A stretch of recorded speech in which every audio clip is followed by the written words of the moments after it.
Direction, sans plus attendre, Paris. Pourquoi Paris? Eh bien parce qu'il y a en ce moment une manifestation contre cette invasion russe de l'Ukraine. Antoine Delpierre est au cœur du rassemblement. Bonsoir Antoine. Ce sont des anonymes qui protestent, mais aussi des personnalités?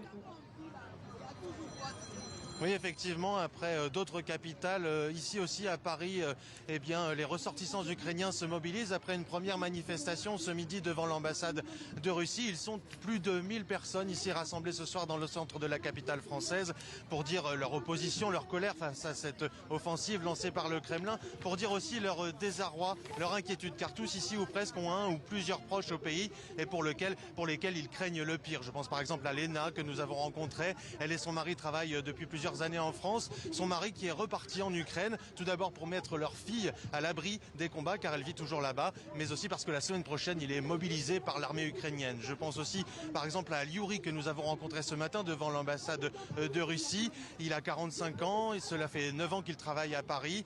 Eh bien, il n'a jamais tenu une arme, il n'a jamais fait son service militaire, nous dit-il, et pourtant demain il compte rejoindre l'Ukraine à partir de demain avec l'idée de s'engager dans les combats. Vous allez l'entendre. Demain, je vais partir à Pologne, à Cracovie.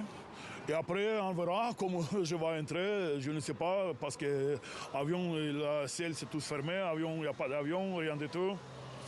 Je trouve solution jusqu'à Psem, et après, la passe frontière à pied. C'est obligé pour tous les hommes. Obligé, tous les hommes, il faut qu'ils défendent son pays, sa famille, sa mère, son des enfants. Merci Antoine, en direct de Paris donc pour ce rassemblement. Je me tourne vers vous. Boris Johnson a qualifié Vladimir Poutine de dictateur avec cette invasion. Est-ce que vous utiliseriez ce mot? Dictateur pour M. Johnson, paranoïaque, fou, je veux dire, on peut multiplier ce genre d'appellation. Je le ferai pas, non pas parce que je pourrais avoir des pudeurs de gazelle, ce qui n'est pas mon genre, mais parce que je suis pas sûr que ça fasse avancer le débat. Voilà. Moi, je suis davantage perturbé, surpris quand le président Poutine parle de dénazification de l'Ukraine ou de génocide qui aurait été subi par les populations russophones de l'Est de l'Ukraine. Ça, c'est des choses qui, effectivement, me surprennent plus et me posent davantage de problèmes, parce que si, effectivement, il y a eu des épisodes dans la vie de l'Ukraine qui posent problème, il ne faut pas oublier qu'au moment où l'Allemagne envahit l'URSS, l'ouest de l'Ukraine n'accueille pas défavorablement les troupes allemandes. Parce qu'il y a des choses qui se sont passées, notamment il y a eu des terribles famines dans les années 30 en Ukraine, donc ça a laissé des traces. Il faut aussi se souvenir dans quelles conditions l'ouest de l'Ukraine est entré dans le territoire soviétique. Donc c'est cette période-là, et effectivement, qui pose problème. Et il y a effectivement à ce moment-là un Ukrainien qui s'appelle Bandera, qui effectivement est plutôt proche des thèses et des raisonnements nazis et de la Wehrmacht que d'autres choses. Et donc c'est ça qui argumente. Il joue sur cette fibre en tout cas. Il joue sur cette fibre, sur le passé donc ça, c'est ça ce qui est un problème, parce que c'est une exploitation tendancieuse. Et rappelons-nous qu'un jour Vladimir Poutine a dit: celui qui regrette l'Union soviétique n'a pas de cerveau, celui qui n'a pas de nostalgie pour l'Union soviétique n'a pas de cœur. Alors on va voir si ce scénario était préparé d'avance par Vladimir Poutine. Les voisins de la Russie ont peur. Ce soir, la Moldavie a fermé son espace aérien. État d'urgence décrété en Lituanie. Est-ce que ce scénario était préparé? On va remonter quelques années en arrière. Nous sommes en 2008. Il y a la guerre en Géorgie. Mevalo remonte pour nous le fil de ces dernières années. Regardez. Dans la nuit du 7 au 8 août 2008, la Géorgie, ancienne république soviétique qui s'est rapprochée de l'Occident, lance une offensive contre l'Ossétie du Sud, territoire séparatiste pro-russe qui échappe au contrôle du pouvoir central depuis la chute de l'URSS. La riposte de Moscou est immédiate. Le Kremlin envoie chars et troupes pour défendre la province rebelle. Notre tâche principale est de maintenir la paix. Historiquement, la Russie a été et restera le garant de la sécurité du peuple du Caucase. S'ensuit une guerre éclair de 5 jours. Les combats font plusieurs centaines de morts. Les belligérants finissent par accepter un cessez-le-feu négocié sous l'égide de la France, qui assure alors la présidence de l'Union européenne. C'est une bonne nouvelle que l'annonce que vous avez présentée d'un cessez-le-feu provisoire. Les chars russes n'entreront pas dans la capitale géorgienne. Mais 15 jours plus tard, la Fédération de Russie reconnaît l'indépendance de l'Ossétie du Sud et de l'Abkhazie. Les Occidentaux dénoncent une occupation de fait. L'absence de sanctions collectives et impactantes des pays de l'UE permettent même à la Russie de sortir renforcée de ce conflit. 6 ans plus tard, en réponse au mouvement pro-européen à Kiev et à la destitution du président Yanukovych qui a fui en Russie, Moscou envoie ses blindés en Crimée, péninsule ukrainienne à la population majoritairement russophone. Un coup de force militaire validé par un référendum. Le 16 mars 2014, la population de Crimée se prononce à une majorité écrasante en faveur de son rattachement à Moscou. Pour comprendre ce choix, il faut connaître l'histoire de la Crimée, ce que la Russie signifiait pour la Crimée et ce que la Crimée signifiait pour la Russie. Tout est imprégné de notre histoire et fierté commune. Mais une fois de plus, devant le fait accompli, les Occidentaux s'accordent sur des sanctions collectives et individuelles. Nous continuons d'espérer une solution diplomatique. Les États-Unis et l'Europe sont unis, non seulement sur la souveraineté ukrainienne, mais aussi sur le fait qu'il y aura des conséquences si cette souveraineté continue d'être violée. Des menaces qui n'impressionnent en rien le maître du Kremlin. Dans la foulée de l'annexion de la Crimée, le Donbass se soulève. Les accords de Minsk entre Kiev et les rebelles pro-russes ne seront jamais vraiment respectés. De la Géorgie à l'Ukraine, Moscou aurait pour objectif de ressusciter l'URSS, selon le chef de la diplomatie ukrainienne. Emmanuel Dupuis, ironie de l'histoire, 3 points communs. Pendant la Géorgie en 2008, la France préside l'Union européenne. Il y a des Jeux Olympiques en Chine. Et il y a aussi ces propos de Dimitri Medvedev qui sonnent comme ceux de Vladimir Poutine aujourd'hui. La Russie, garante des peuples du Caucase. Est-ce que c'était prémédité tout ça selon vous? Alors il y a une concomitance. La France présidait non seulement le Conseil de l'Union européenne, comme le président Macron, mais également le G7. À l'époque d'ailleurs, le G8, puisque la Russie en faisait encore partie. Donc ce qui donnait encore plus de... Le G7 d'ailleurs qui vient de réagir, l'invasion russe de l'Ukraine, une menace sérieuse pour l'ordre international. J'égrène un peu les informations. Donc la Russie a été exclue du G8 suite à son invasion en Crimée. Mais à l'époque, elle en faisait partie, d'où la légitimité du président Sarkozy, s'adressant à l'époque à celui qui maintenant est le président du Conseil de sécurité, Dimitri Medvedev. L'importance de la trêve olympique a aussi un double impact. Premièrement parce que la Chine avait très peu apprécié le fait que la précédente invasion de la Géorgie se soit déroulée en même temps que les Jeux Olympiques d'été de Pékin. Les caméras se sont braquées forcément sur le conflit. Et donc du coup, le président Xi Jinping a dit pas 2 fois.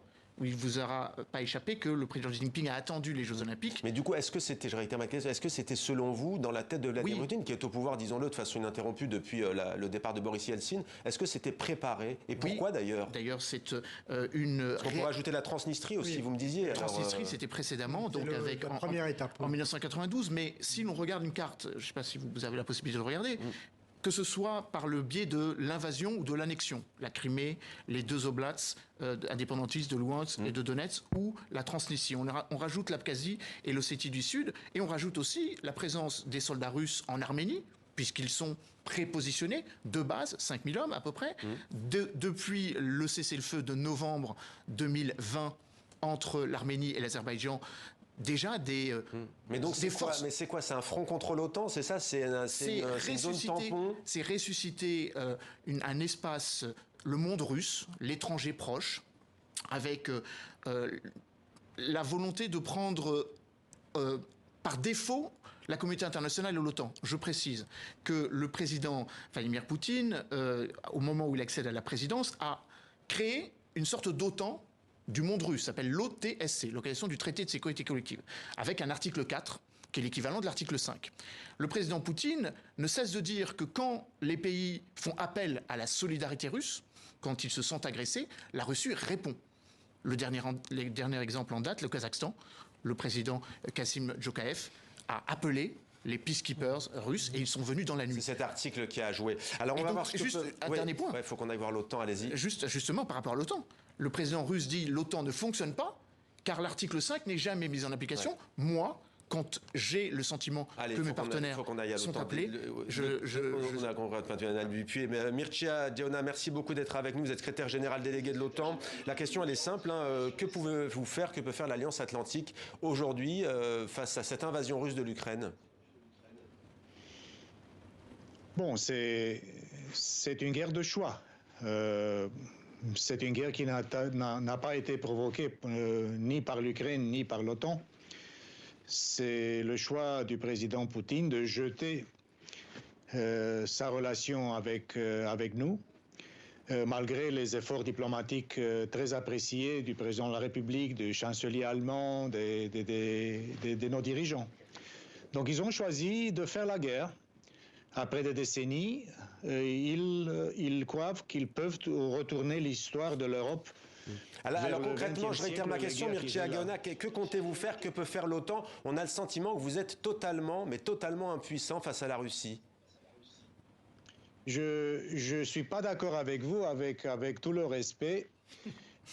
L'Alliance existe pour protéger ses membres. Oui, mais l'Ukraine n'est pas membre. L'article 100 qui est sacro-saint est très actif. Mais l'Ukraine n'est pas membre. L'Ukraine est un partenaire, ce n'est pas un membre. Aujourd'hui même, nous avons activé les plans de défense de tous les pays de l'Alliance, y compris du flanc Est. Nous avons donné la responsabilité supplémentaire au commandant suprême allié de diriger des troupes et des ressources supplémentaires vers toutes les directions qu'il considère. Aujourd'hui même, nous avons plus de 100 avions de combat en état d'alerte maximale, plus de 120 navires de l'OTAN, de la mer Noire, de la Méditerranée, du mer du Nord. Et nous avons, en tant que nous parlons, plus des avions F-35 des Américains qui sont en Roumanie. Mais ça ne fait pas peur à Vladimir Poutine, pardonnez-moi de vous couper, on voit très bien que de toute façon, Vladimir Poutine, la pression de l'OTAN, il n'en a que faire. Oui, mais en même temps, je répète, c'est pas la mission de l'OTAN de défendre les partenaires. Il y a pas mal des alliés du point de vue bilatéral qui soutiennent l'Ukraine, y compris du point de vue militaire. Mais du point de vue de ce que l'Alliance représente, c'est une alliance défensive et nous faisons que nous avons comme mandat dans le traité de Washington de défendre tous les membres. Monsieur Mircea Geona, Vladimir Poutine vous considère, pardonnez-moi, il y a un petit décalage, le président russe considère l'OTAN comme une organisation non pas défensive mais offensive. Il cite notamment ce qu'a fait l'OTAN par exemple en Irak ou dans d'autres pays du monde. Que lui répondez-vous précisément à cela? Il dit que depuis la fin de l'Union soviétique, l'OTAN n'a cessé de s'étendre à l'Est. Que lui répondez-vous? La première fois et la seule fois que l'article 100 a été invoqué, c'était après le 11 septembre, après les attaques contre les États-Unis. Nous sommes allés comme l'Alliance en Afghanistan. En Irak, ce fut une coalition des pays, c'était pas l'OTAN. Mais je crois que M. Poutine connaît très bien le décalage énorme de pouvoir économique, militaire et technologique avec nous, avec l'OTAN. Nous représentons ensemble 1 milliard d'hommes et de femmes. Nous avons plus de 25% du produit au niveau mondial. Nous avons une force militaire énorme. Nous avons une force de découragement qui est redoutable. Merci. Monsieur Poutine, il croit que s'il va occuper l'Ukraine, je viens de parler ce matin avec le Premier ministre ukrainien, et il m'a reconfirmé que lui, président Zelensky, ils sont là, ils vont continuer à se défendre. Merci. Mais si M. Poutine crée que par la force, par les temps, par les avions, il peut changer la fierté d'une nation libre qui veut choisir son destin, il se trompe et c'est une faute, c'est une erreur stratégique qui va coûter M. Poutine, qui va coûter la Russie. Merci beaucoup, Mircea Geona. Le temps file, on est désolé, mais le temps file. Merci beaucoup d'avoir pris le temps de réagir donc en ce jour d'invasion de l'Ukraine par la Russie, direction Kiev, justement, où l'on retrouve Tristan Desserres. Tristan, puisqu'on vient d'avoir un responsable de l'OTAN il y a un instant, est-ce que les Ukrainiens comptent sur l'OTAN ? Eh bien, l'OTAN avait été très clair ces dernières semaines, ces derniers mois, sur le fait qu'il n'était pas question de s'engager militairement pour aider l'Ukraine. Et ça, les Ukrainiens l'ont entendu, les Ukrainiens le savent. Maintenant, ce qui est vrai, c'est que ces dernières années, le soutien à une adhésion de l'Ukraine à l'OTAN et à l'Union européenne, d'ailleurs aussi, n'a fait que progresser parmi la population, tout simplement parce que les Ukrainiens, depuis 2014 notamment, sentent bien la pression, le danger russe et se disent qu'une adhésion à l'Ukraine, de l'Ukraine à l'OTAN, les protégerait. Alors évidemment, ce qui a déclenché aussi cette offensive russe. Alors maintenant, à l'heure actuelle, ce qui est sûr aussi, c'est que les Ukrainiens en appellent à l'aide pour au moins de l'armement, pour des sanctions, pour une pression militaire des pays occidentaux contre la Russie, puisque très clairement, il y a une telle asymétrie de moyens entre la puissante armée russe et l'armée ukrainienne, aussi vaillante, aussi courageuse puisse-t-elle être, qu'il est clair que l'armée ukrainienne ne pourra pas résister longtemps seule face à la pression russe dans une guerre conventionnelle. Et c'est pour ça que les Ukrainiens appellent à l'aide, mais pour l'instant, ils doivent bien sûr se sentir très seuls. Merci Tristan. Alexandre Jevakov, est-ce que vous considérez que l'invasion de l'Ukraine par la Russie en 2022, c'est un moment de basculement de l'histoire avec un grand H? En tout état de cause, c'est un basculement du dernier demi-siècle, ça c'est évident. La dernière fois qu'un pays européen ou quasi-européen a envahi un autre... Parce que là, on a le sentiment que l'Europe n'est pas en guerre, mais que la guerre est en Europe. Vous devriez faire de la politique ou peut-être être journaliste, non? Ce rôle me convient déjà bien. Voilà. C'est une très bonne formule. Effectivement, la guerre est en Europe. Voilà. Et donc, tout à l'heure, quelqu'un disait qu'on ne sait pas où ça s'arrête. Moi, je pense ou j'espère que ça va s'arrêter en Ukraine, mais rien ne le garantit. Tout à l'heure, on parlait de la Transnistrie, on parlait d'un certain nombre de limites de l'ancien empire russe ou soviétique qui peut tenter un certain nombre de va-t-en-guerre moscovites. Une question à vous poser précise. Il y a eu, de la part des États-Unis, cette fois on va renverser un peu le point de vue, les États-Unis qui ont quand même beaucoup prévenu sur cette invasion.